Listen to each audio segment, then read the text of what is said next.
अगर कोई व्यक्ति ट्रेन में लगी चेन को खींच देता है तो उसे क्या सजा मिलती है? ट्रेन में लगी चेन को किन परिस्थितियों में खींचा जा सकता है? उसके क्या नियम है? चेन खींचने से ट्रेन कैसे रुकती है? और अगर चलती ट्रेन में आपका मोबाइल या कोई सामान गिर जाता है तो आपको क्या करना चाहिए? चलिए जानते हैं। पहले हम जानते हैं कि किस परिस्थिति में ट्रेन में चेन खींचना लीगल है। अगर कोई सहयात्री जिसकी उम्र 60 साल से ज्यादा है या कोई बच्चा छूट जाए और ट्रेन चलने लगे, ट्रेन में आग लग जाए, बुजुर्ग या दिव्यांग व्यक्ति को ट्रेन में चढ़ने में वक्त लग रहा हो और ट्रेन चलने लगे, अचानक बोगी में किसी की तबीयत बिगड़ जाए जैसे कि दौरा पड़ना या हार्ट अटैक आना, ट्रेन में झपटमारी, चोरी या डकैती की घटना हो जाए, तो इन परिस्थितियों में आप ट्रेन की चेन को खींच सकते हैं। ये लीगल है और इन परिस्थिति में अगर आप ट्रेन की चेन को खींचते हैं तो आपको कोई सजा नहीं होगी। चलिए अब जानते हैं कि ट्रेन में चेन पुलिंग काम कैसे करती है। पहले ट्रेन की बोगी की दीवारों पर हर तरफ जंजीर दी जाती थी, मगर गलत इस्तेमाल होने के चलते इनकी संख्या घटा दी। अब इन्हें हर बोगी के केवल बीच में दिया जाता है। अलार्म वाली जंजीर ट्रेन के मेन ब्रेक पाइप से जुड़ी होती है। इस पाइप में हवा का दबाव होता है जिससे ट्रेन रफ्तार में चलती है,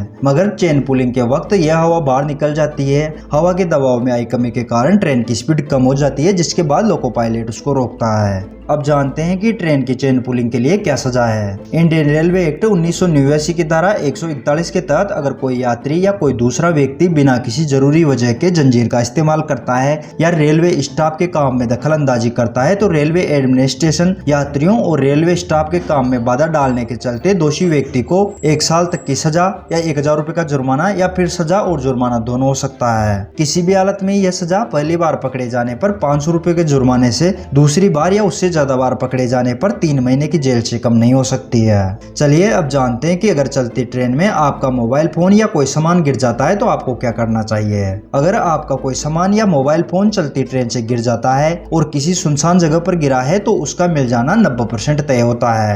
आपको बस इतना करना है कि आपके सामान या मोबाइल के गिरते ही नीचे सामान की तरफ देखने के बजाय सामने के इलेक्ट्रिक बोर्ड पर लिखा हुआ नंबर देखना है। अब आपको रेलवे प्रोडक्शन फोर्स यानी RPF की हेल्पलाइन नंबर 182 पर कॉल करना है और उन्हें बताना है कि आपका मोबाइल फोन या सामान किन स्टेशन के बीच और कितने नंबर के इलेक्ट्रिक पोल के पास गिरा है। RPF आपका मोबाइल या सामान ढूंढ लेगी। आप वापस उस स्टेशन पर जाकर उसे अपनी पहचान बताकर अपना मोबाइल या सामान ले सकते हैं। रेलवे प्रोडक्शन फोर्स यानी RPF का all India security helpline number है 182। इसे आप किसी भी वक्त डायल करके मदद मांग सकते हैं। ऐसे ही GRP का हेल्पलाइन नंबर है 1512। इसे भी डायल करके सिक्योरिटी की मांग की जा सकती है। रेल पैसेंजर हेल्पलाइन नंबर है 138। रेल यात्रा के दौरान किसी भी परेशानी की हालत में इस नंबर को डायल करके भी मदद मांगी जा सकती है। ट्रेन में चेन खींचने पर अब काफी सख्ती की जा रही है। पहले 500 या 1000 रुपए का जुर्माना लगाकर छोड़ दिया जाता था, लेकिन अब कोर्ट 10,000 रुपए तक का जुर्माना लगा रहा है। ऐसे कई सारे मामले सामने आए हैं जिसमें कोर्ट ने 6,000 रुपए से लेकर 10,000 रुपए तक का जुर्माना लगाया है बिना किसी वैलिड रीजन के चेन खींचने पर।